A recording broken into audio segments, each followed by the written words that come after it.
I'm driving a Bugatti now, Rachel. Why would I ever look back at a boring sedan? Mark Thorne didn't whisper it. He announced it, loud enough for the entire ballroom to hear. Laughter rippled through the crowd. Not cruel, not kind, just enough to remind Rachel exactly where he thought she belonged. She didn't defend herself. She didn't look embarrassed. She didn't even look angry. She simply raised her eyes and smiled. Because Mark had no idea that the woman he was humiliating had already outgrown his entire world, and this would be the last night he ever felt superior. Rachel felt the oxygen leave the room. She hadn't wanted to come. She had spent the last 8 months in a sun-drenched Brooklyn apartment, healing from a divorce that had felt like a slow-motion car crash. She was a librarian, a woman who found more comfort in the scent of old parchment than the stench of expensive cologne. But her best friend, Sarah, a sharp-tongued litigator who didn't take no for an answer, had insisted. "You are a goddess, Rachel," Sarah had hissed while zipping her into the dress. "It's time to remind the world and that narcissistic vulture that you still exist." But standing there, under the judgmental gaze of the city's most powerful brokers, Rachel felt herself shrinking. Mark looked younger, more vibrant, as if he had shed the dead weight of their 6-year marriage and emerged a titan. Beside him was Penelope Davenport, the daughter of a real estate mogul whose trust fund could probably buy the library Rachel worked in 10 times over.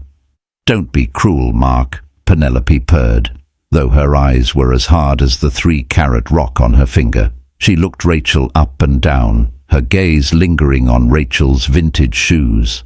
"I'm sure Rachel is very happy with her quiet life. Some people just aren't built for the fast lane." The circle of onlookers erupted in soft, polite titters. Mark's smirk widened. This was his happily ever after. He had spent years climbing the ladder at Thorne and Associates, and Rachel had been the one to hold the ladder steady while he stepped on her fingers. She had worked 2 jobs to put him through his MBA. She had stayed up until 3 a.m. editing his prospectuses. She had held his hand through his father's terminal illness, and the moment he made his first 10 million, he decided the sedan was no longer fit for the showroom. "I'm fine, Sarah," Rachel whispered as her friend surged forward, eyes flashing with legal-grade fury. "Let's just go." "No," Sarah hissed. "If you leave now, he wins the narrative." But Rachel was already moving. She navigated the maze of tuxedos and gowns, her heart hammering a frantic rhythm against her ribs. She didn't stop until she reached the cool night air of the museum steps. She breathed in the New York smog like it was pure oxygen. The city was indifferent to her pain, and for that she was grateful. She hailed a cab, the yellow car a stark contrast to the black limousines lining the curb. As the taxi pulled away, she looked back one last time. She saw Mark through the glass windows, throwing his head back in laughter, basking in the glow of a world that valued price tags over souls. The weeks that followed were a masterclass in psychological warfare. Mark didn't just move on, he performed his new life. He posted photos of Penelope on a yacht in the Amalfi Coast with captions like, "Finally, a woman with a palate for the finer things." He did a profile for Business Insider, where he attributed his recent success to shedding depreciating assets and focusing on high-value partnerships. Every headline was a fresh jab. Rachel tried to ignore it. She deactivated her social media. She buried herself in the archives of the New York Public Library, finding solace in the letters of people who had been dead for 100 years. Their tragedies were finished. Hers felt like it was just beginning. Then came the 3rd Tuesday of November. It started as a grey, drizzly morning. Rachel was in the basement of the library, wearing white gloves and carefully cataloguing a collection of Gilded Age correspondence. Her phone was tucked away in her bag, silent and forgotten. Upstairs, the world was ending. Or rather, a new one was being born.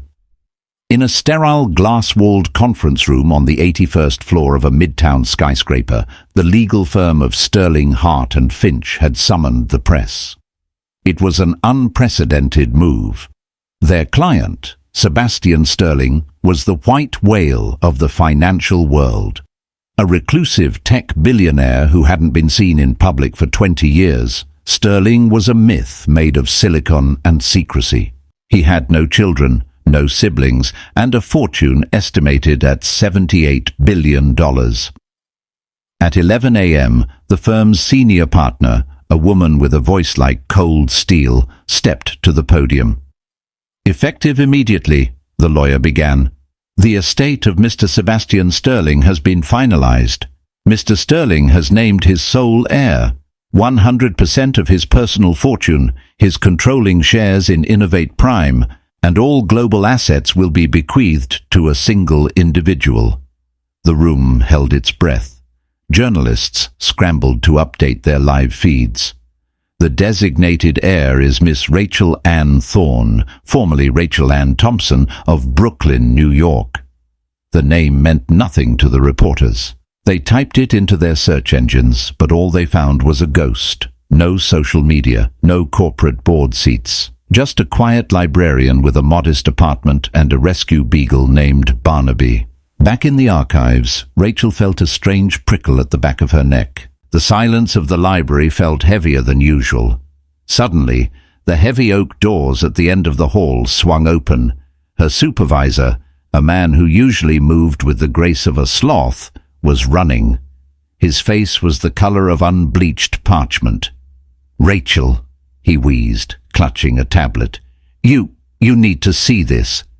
Behind him, two men in dark, impeccably tailored suits appeared. They didn't look like librarians. They looked like the kind of men who carried guns and moved in shadows. "Miss Thompson?" the taller one asked, his voice a low, respectful baritone. "My name is David Chen. I am the head of security for Sterling Enterprises. We need you to come with us. Your life has just become very public and very dangerous." Rachel looked at the tablet her supervisor was holding.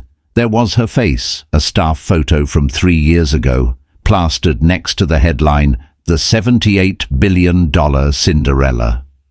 Her phone, buried in her bag, began to vibrate. It didn't stop. It was a frantic, buzzing insect, a herald of the chaos to come. She reached in and pulled it out. 100 missed calls, 200 texts, and then a notification from a number she had blocked months ago, a number that belonged to the man who had called her a boring sedan in front of the world. The message read, "Rachel, honey, I've been thinking about us. We need to talk. I made a huge mistake." Rachel looked at the message, then at the two formidable men waiting to whisk her away into a kingdom of glass and gold. A cold, sharp smile touched her lips, the kind of smile a predator makes just before the pounce. "Mr. Chen," Rachel said, her voice steady for the first time in a year. "I think I'm ready to leave the archives now." As she was led toward the exit, she could already hear the roar of the crowd outside, the paparazzi, the reporters, the vultures. But all she could think about was Mark Thorne, sitting in his office, realizing that the sedan he had discarded was now the sun around which his entire world would have to orbit. The game hadn't just changed. The board had been flipped, and Rachel was the only one left with the pieces. The armored SUV moved through the streets of Manhattan like a predator through a coral reef, silent, heavy, and untouchable. Inside, Rachel pressed her forehead against the cool, tinted glass. Outside, the world was a frantic blur of flashing camera bulbs and shouting mouths. She saw the familiar facade of the New York Public Library receding, and with it, the only life she had ever understood. "You're trembling, Miss Thompson," David Chen said. He didn't sound judgmental. His voice was as steady as the vehicle's engine. "It's Rachel," she corrected, her voice barely a whisper. "And I think anyone would tremble if they were just told they owned the sun." "Mr. Sterling didn't just leave you the sun, Rachel. He left you the stars and the space between them," David replied. He handed her a sleek black folder. "In here, you will find the preliminary breakdown of Sterling Enterprises. You now hold the controlling interest in Innovate Prime, 17 global subsidiaries, and a real estate portfolio that includes 3 of the tallest buildings on this skyline. Your net worth is currently fluctuating, but it hasn't dipped below 78 billion since the announcement 4 hours ago. Rachel opened the folder. The numbers were so vast, they ceased to be money. They were a form of physics. She saw names of companies she used every day: shipping giants, tech platforms, pharmaceutical labs. All of them now answered to a woman who, until this morning, had been worried about a late fee on her electric bill. They arrived at a landmark building on Fifth Avenue.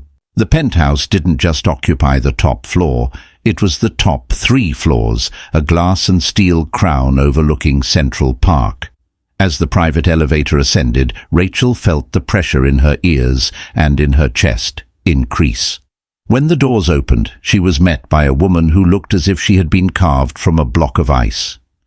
"Miss Thompson, I am Amelia Hart, senior partner at Sterling Hart and Finch. Welcome to your new reality." Amelia led her through a living room that felt more like a wing of the Louvre.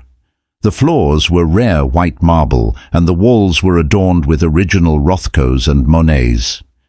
But it was the silence that struck Rachel the most.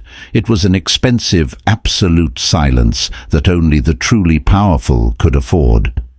"Why me?" Rachel asked, standing before a floor-to-ceiling window that made the city look like a toy set. "I don't know a Sebastian Sterling. I've never met a billionaire. I'm a researcher. I live in Brooklyn with a dog." Amelia adjusted her glasses, her eyes unreadable. Mr. Sterling was a man of profound conviction and even more profound secrets. He watched people, Rachel. He studied them. He believed that power should not be inherited by blood, which often breeds rot, but by character. He left a personal letter for you, to be opened only when you are ready. Until then, my instructions are to ensure you have complete autonomy. "Autonomy," Rachel repeated. The word felt heavy. "Indeed.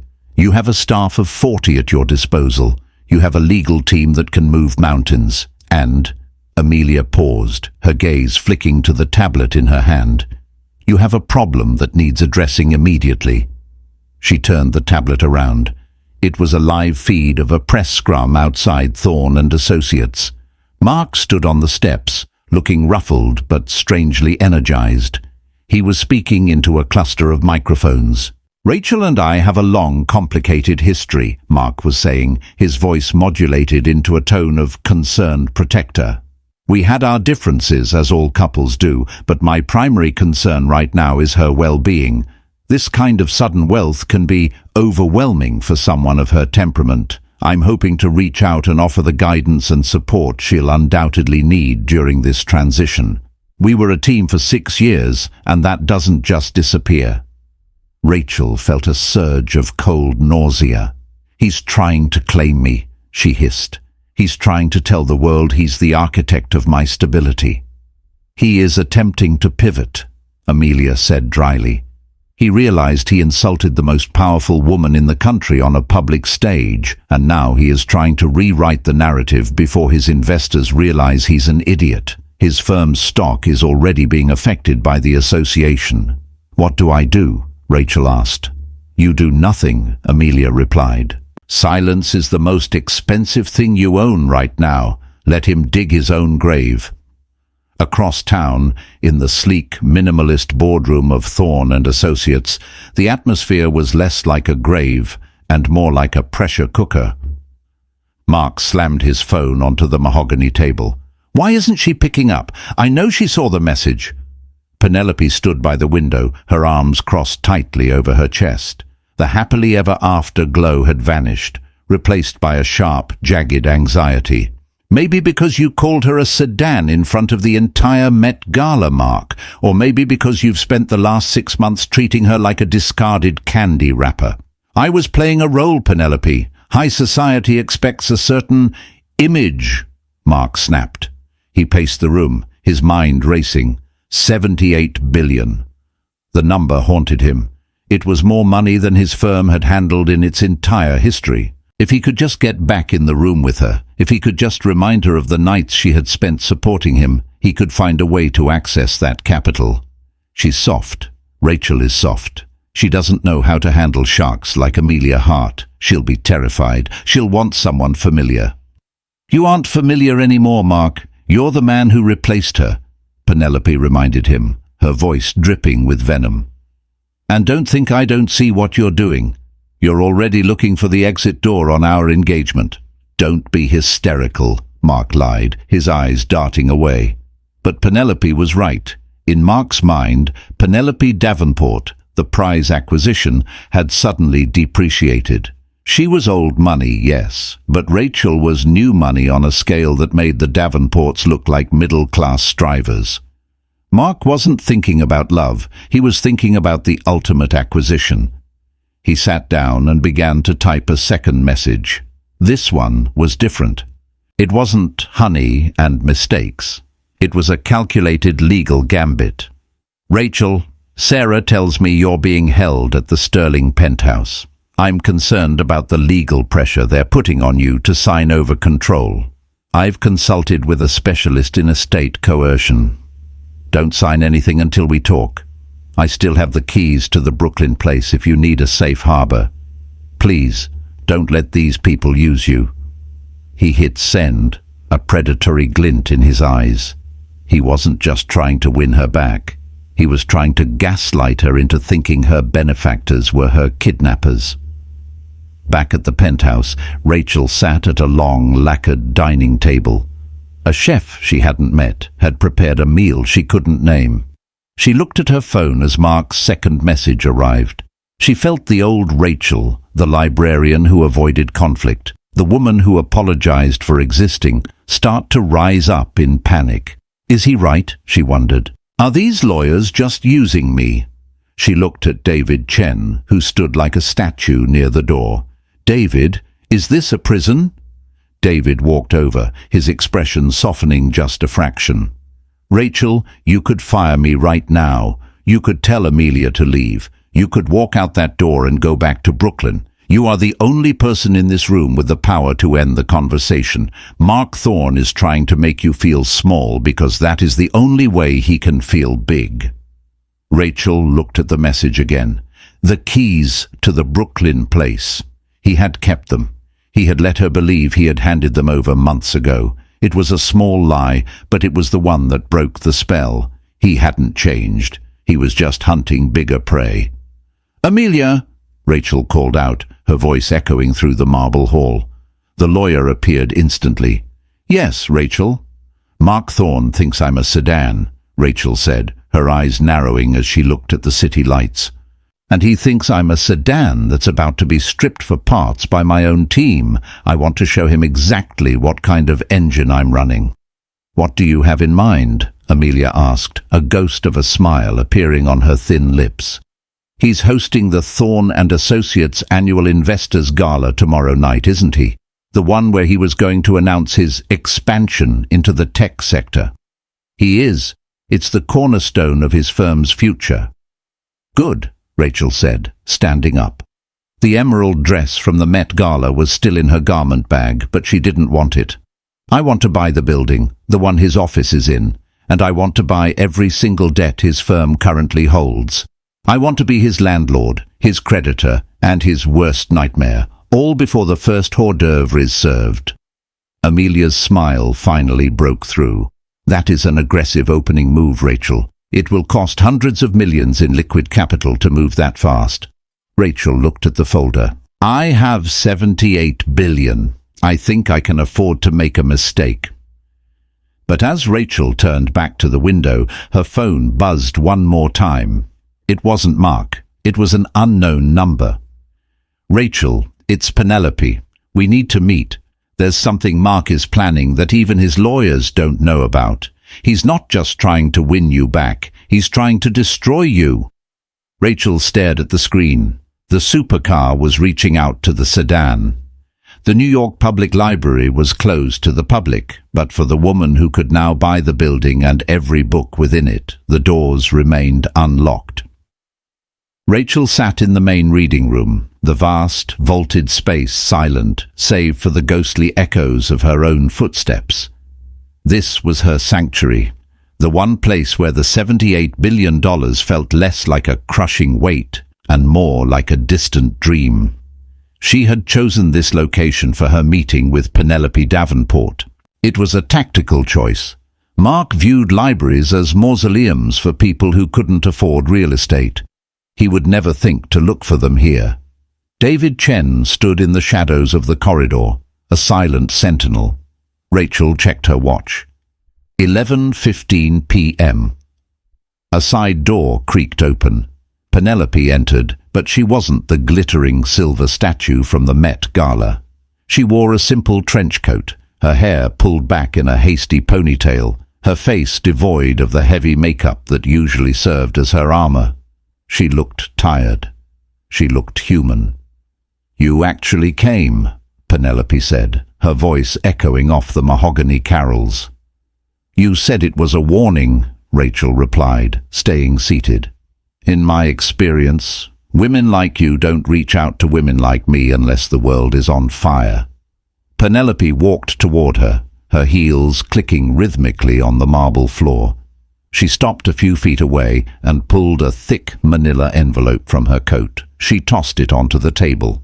"The world isn't on fire, Rachel. Mark is, and he's planning to use your new fortune as the fire extinguisher." Rachel opened the envelope. Inside were dozens of internal memos from Thorne and Associates, along with private banking statements she recognized as Mark's. As she scanned the numbers, her blood ran cold. "He's insolvent," Rachel whispered. "Worse than insolvent," Penelope said, sitting across from her. "The Thorne and Associates expansion was a lie. He leveraged everything, the office, his personal accounts, even the engagement ring he gave me, to cover a series of disastrous short sells in the tech sector. He didn't want a forever partner when he chose me. He wanted the Davenport name to shore up his credibility with the banks." Rachel looked up, a sharp pang of irony hitting her. He traded a sedan for a supercar, only to realize he couldn't afford the insurance. Penelope gave a bitter, hollow laugh. "Exactly. But then you became a billionaire. To Mark, you aren't an ex-wife anymore. You're a sovereign wealth fund." He spent all afternoon with a team of consultants, men who specialize in the darker corners of contract law. "What is he planning?"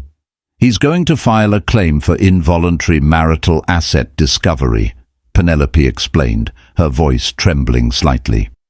"He's found a document, Rachel, a post-nuptial agreement he claims you both signed 3 years ago. During that week, you went to the Catskills to reconnect." Rachel frowned. "We never signed a post-nup. We talked about it, but I refused. I told him I didn't care about his money, and I didn't want him having a claim on my inheritance from my grandmother." "It doesn't matter if you signed it," Penelope said, leaning in. "He's had it forged, a perfect forensic-level forgery.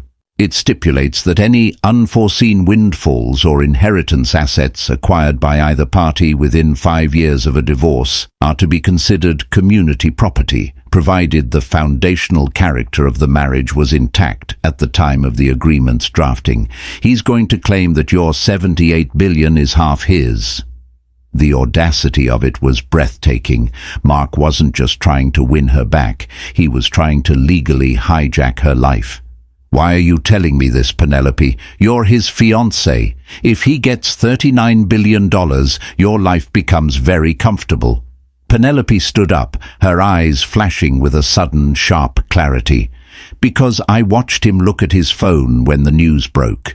I saw the look on his face. It wasn't relief. It was hunger. And then I saw how he looked at me.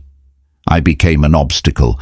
He's already reached out to his lawyers to see how quickly he can annul our engagement without losing the Davenport social backing. He's a monster, Rachel. I'd rather be poor than be the next thing he discards when he finds a bigger prize." Rachel looked at the documents again. She felt a cold, hard resolve crystallizing in her chest. The sedan was gone. In its place was something armored, something built for war. "I have a gala to attend tomorrow. Rachel said softly. "You're still going?" Penelope asked, surprised. "He'll have you served with the papers the moment you step into the room. It'll be a public execution of your reputation." "Oh, I'm counting on it," Rachel said, standing up. David Chen stepped out of the shadows. "Yes, Rachel? Contact Amelia. Tell her I don't just want to buy Mark's debt. I want to buy the firm that's doing his forensic forgery. I want to buy the law firm representing him. And David, I want you to find out which judge is presiding over the emergency filings tomorrow." "Rachel," Penelope warned, "he's desperate. Desperate men don't play by the rules." "Neither do billionaires," Rachel replied. The following evening, the ballroom of the St. Regis was a den of sharks. Mark Thorne moved through the crowd like a king, though his crown was made of debt and lies. He was dressed in a bespoke tuxedo that cost more than Rachel's old car, his smile dazzling as he shook hands with the very investors he was about to defraud. He kept glancing at the entrance. He had his trap set. 2 process servers were stationed by the coat check, and a hand-picked reporter from a tabloid was ready to leak the news of the post-nuptial claim the moment the papers touched Rachel's hand. "You look tense, darling," Penelope said, appearing at his side in a stunning black gown. She looked perfect, but there was a coldness in her touch that Mark was too distracted to notice. "Just anticipation," Mark murmured, sipping his scotch. "The special guest should be arriving any minute." Suddenly, the room went quiet. It wasn't a polite silence, it was a vacuum. The double doors swung open. Rachel didn't enter with a flourish, she entered with a phalanx. 6 security guards in charcoal suits formed a corridor. Then came Amelia Hart, looking like a high priestess of litigation. And then Rachel. She wasn't wearing the emerald dress. She was wearing a structured midnight blue velvet suit with a diamond brooch the size of a pigeon's egg, a piece from the sterling collection that had once belonged to a Russian Tsarina. She looked powerful. She looked lethal. Mark felt a surge of triumph. She fell for it, he thought. She came to show off, and she's walking right into the blades. He signaled to the process servers. The 2 men stepped forward, dodging the crowd, heading straight for Rachel. "Rachel Ann Thompson," one of them called out, reaching into his jacket for the manila envelope. The room held its breath. The tabloid reporter raised his camera. Mark leaned back, a smirk playing on his lips, waiting for the look of shock, the tears, the public humiliation. The server reached Rachel, but before he could hand her the papers, David Chen stepped in front of him. With one hand, David caught the server's wrist. With the other, he produced his own envelope. "Mark Thorne," David's voice boomed through the ballroom, silencing the band. Mark's smirk faltered. "What is this?" Rachel stepped around David, her eyes locked on Mark's. She didn't look like a victim. She looked like the judge. "You wanted to talk about marital assets, Mark," Rachel said, her voice clear and echoing. "So let's talk.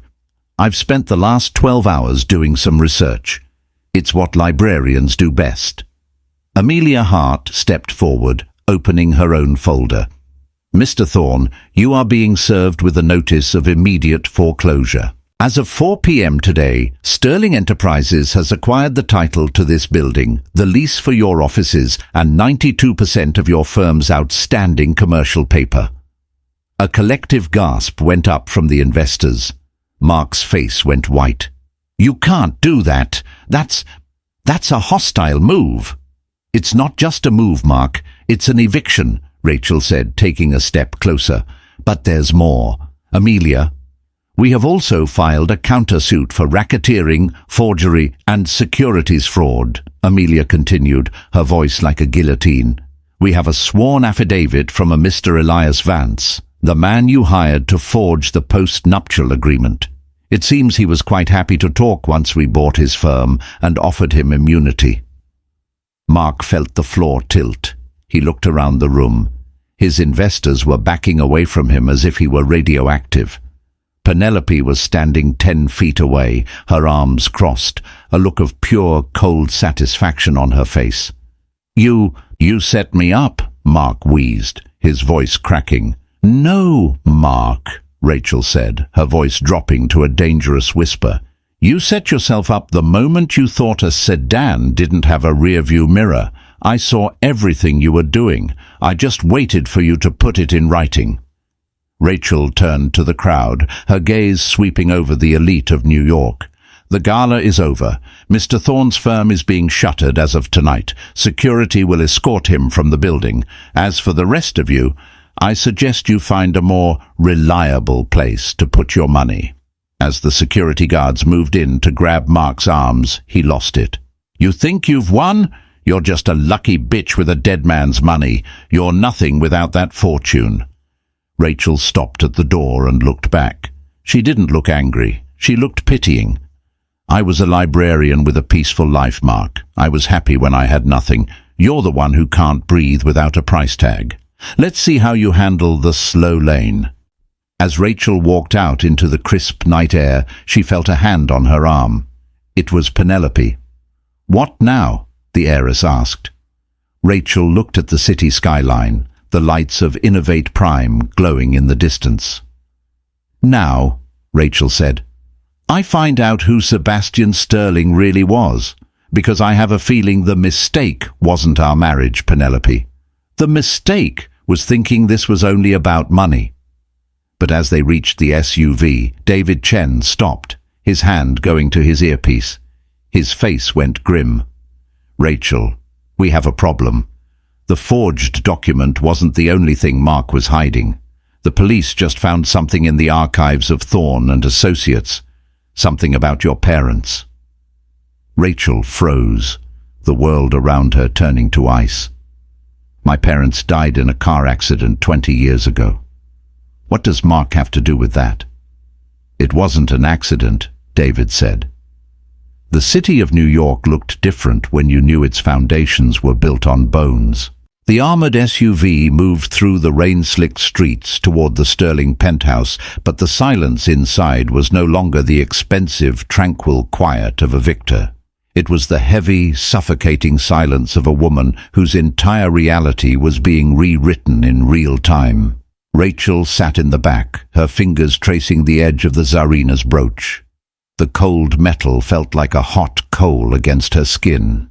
20 years, David, Rachel said, her voice sounding thin and distant. For 20 years, I've visited their graves in Queens. I've brought lilies. I've told them about my life. I told them when I married Mark. I told them when I got my master's degree.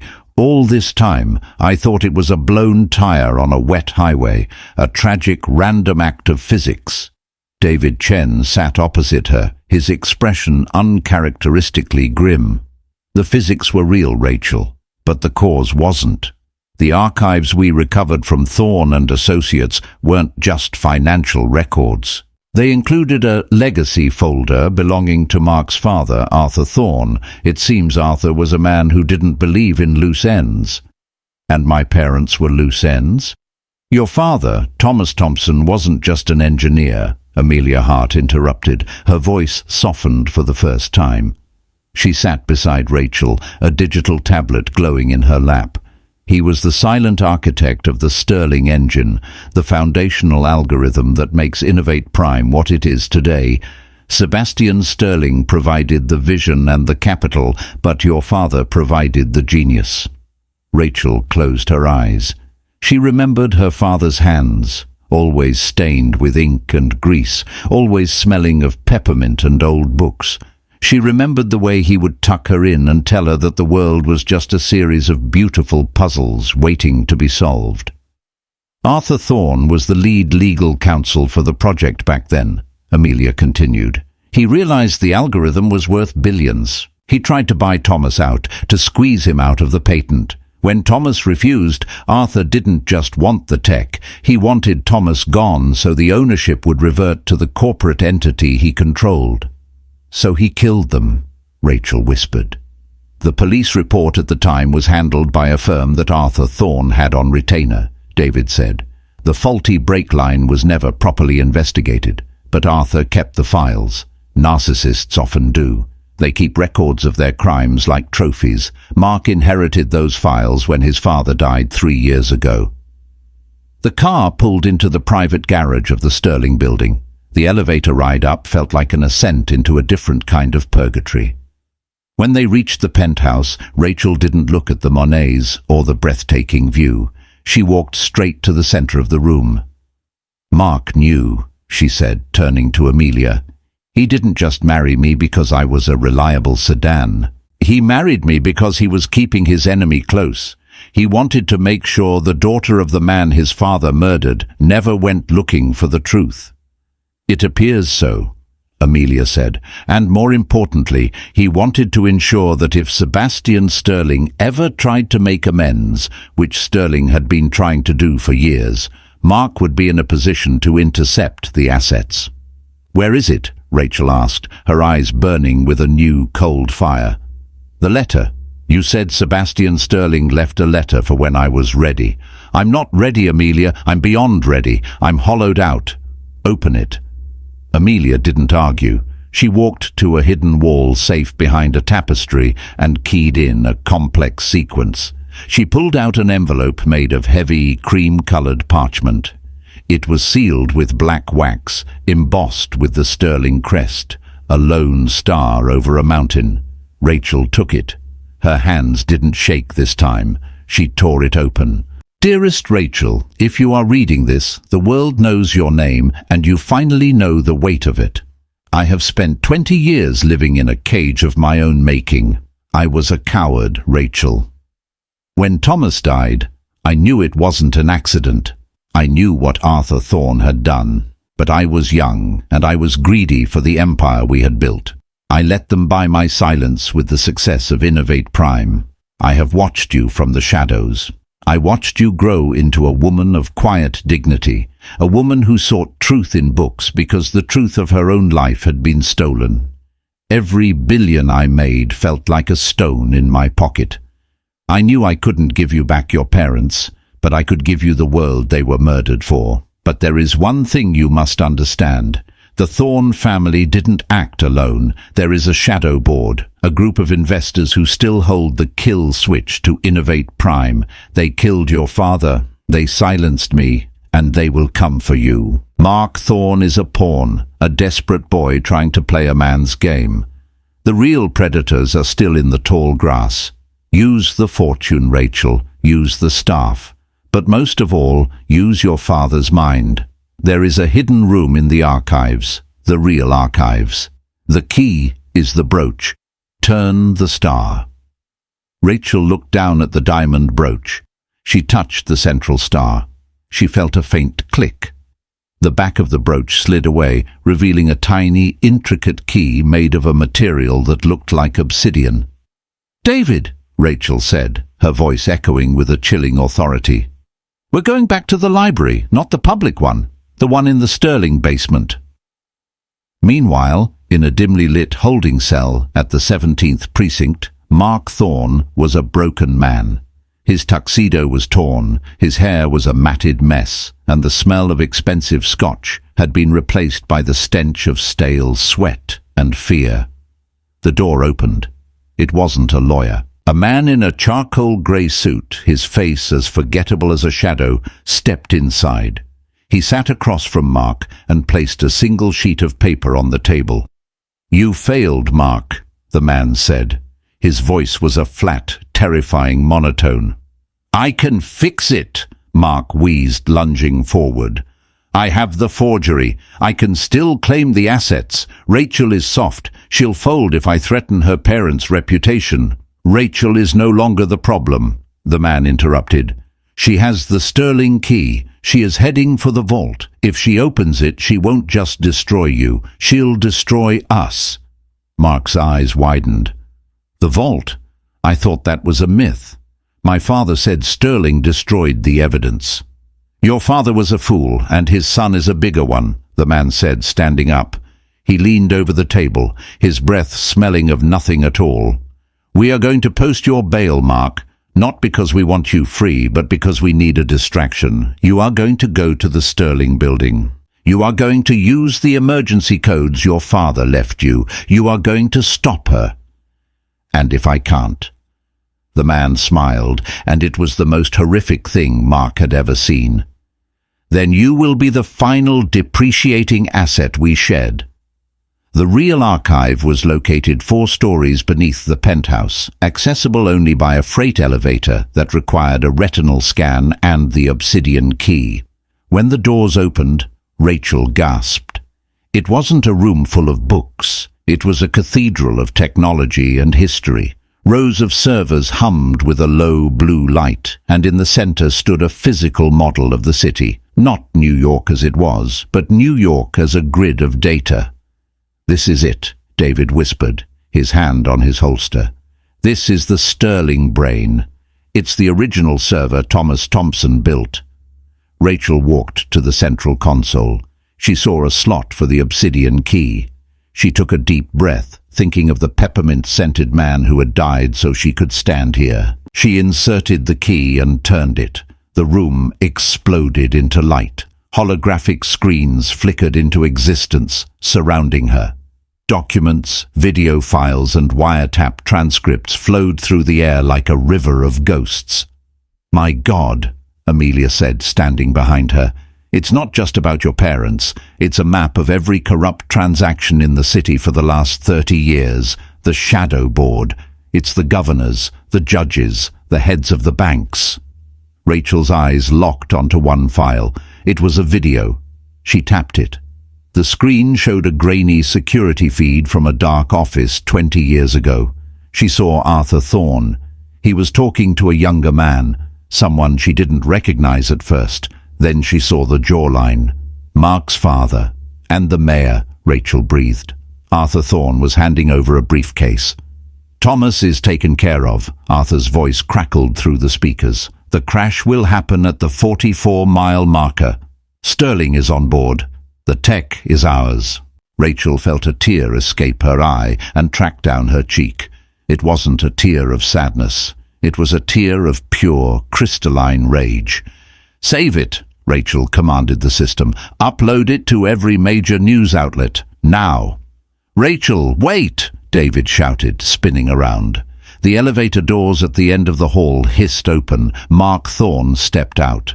He wasn't the arrogant titan from the gala. He was a cornered animal. He was holding a high-caliber pistol, and his hand was shaking so violently the barrel was dancing. "Step away from the console, Rachel," Mark screamed. "Step away, or I swear to God I'll kill you right here."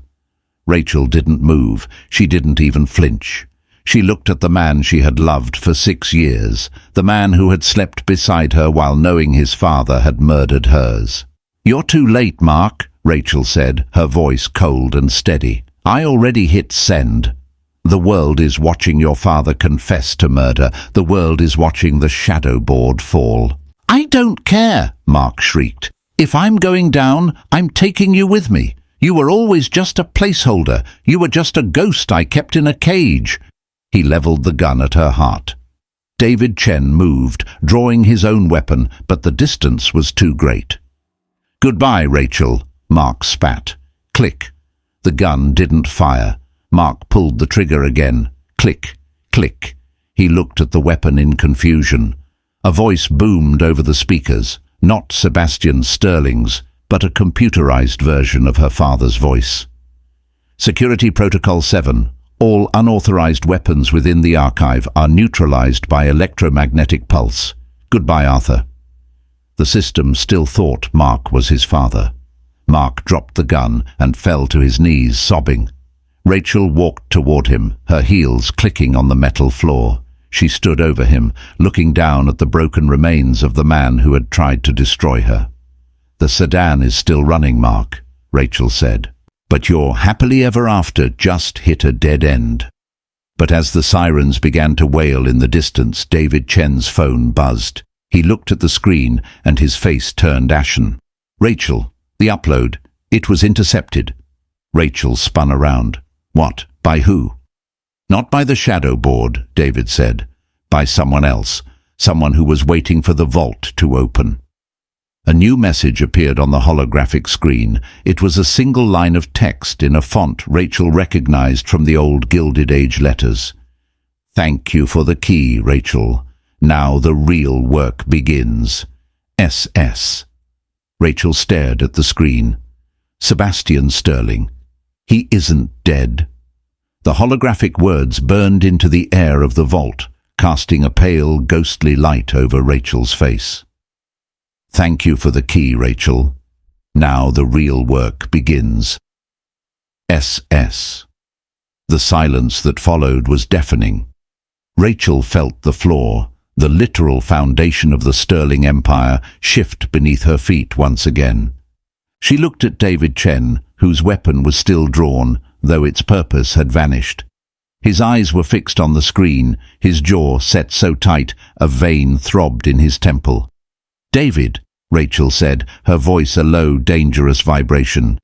"You said he was dead. Amelia said he was reclusive, a ghost, a myth. You both served a dead man's estate. So who just intercepted that file?" Amelia Hart stepped back, her usual composure cracking like fine porcelain. She gripped her tablet so hard her knuckles were white. "The estate was... It was managed by a series of autonomous trusts, Rachel. We received directives via encrypted channels.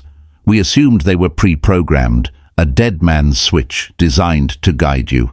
We never considered the possibility that he was still pulling the strings in real time." "Directives?" Rachel stepped toward Amelia, her eyes narrowing. "You mean the advice to buy Mark's debt? The push to go to the gala? The timing of the foreclosure? Was any of that my choice? Or was I just following a script written by a billionaire who's playing hide-and-seek with the world?" "Rachel, the results were in your favor," David interjected, though his voice lacked its usual certainty. "Mark is in handcuffs. The Thorne legacy is in ashes. You have the fortune." "I have a target on my back," Rachel snapped. She gestured to the servers humming around them. "That upload was my insurance policy. It was the only thing keeping the shadow board from sending a professional to finish what Arthur Thorne started 20 years ago. If the world doesn't have that data, I'm just a woman sitting on a pile of gold in a house made of glass." Suddenly the freight elevator hissed. The heavy doors slid open, but it wasn't the police or the security detail. It was Penelope Davenport. She was still in her black gala gown, but the hem was torn, and she was breathing heavily, as if she had run across the city. She didn't look at the servers or the holograms. She looked straight at Rachel. "They're letting him go," Penelope gasped, clutching the elevator frame. "What? Who?" Rachel asked. "Mark, the shadow board. They didn't just post his bail. They've scrubbed the precinct. The forensic accountant you hired? His office was firebombed 10 minutes ago. The forgery expert. He's disappeared." Penelope stepped into the room, her eyes wide with terror. "Rachel, the man in the charcoal suit. He's here. He followed me." David Chen reacted instantly, shoving Rachel behind the main console. "Amelia, get the secondary lockdown initiated, now!" But the Sterling brain didn't respond to Amelia's commands. The screens flickered, the blue light turning a deep, bloody crimson. The computerized voice of Thomas Thompson, Rachel's father, distorted, becoming deeper, older, and terrifyingly alive. "Rachel," the voice rumbled through the chamber, "you were always the most observant of my puzzles. But a librarian should know that some books are never meant to be checked out. They are meant to be burned." "Sebastian," Rachel shouted at the ceiling, "is that you? Show yourself!" A screen at the far end of the room ignited. It didn't show the city or the data. It showed a small Spartan room. In the center sat a man in a wheelchair, his back to the camera. His hair was shock white and his hands, resting on the armrests, were gnarled and thin. "I am the star over the mountain, Rachel," the man said. His voice was a rasp, a sound of dry leaves on pavement. "I gave you the wealth to see if you would use it as a shield or a sword. You chose the sword. You chose to strike at the shadows, but you forgot that shadows have no bodies to pierce. "You let them kill my parents," Rachel said, her voice trembling with a mixture of grief and fury. "You watched it happen. You built your empire on their blood, and now you're playing God with my life." "I did what was necessary to preserve the algorithm," Sterling replied, his wheelchair slowly turning. As his face came into view, Rachel gasped. He wasn't the monster she expected. He looked like a man who had been hollowed out by his own brilliance, his eyes sunken and glowing with a feverish, haunted light. The shadow board, the mayor, the judges, they are just the symptoms of the rot. The algorithm is the cure. In the right hands it can reorder the world. In yours, it was just a tool for a petty divorce. "My father died for that algorithm," Rachel screamed.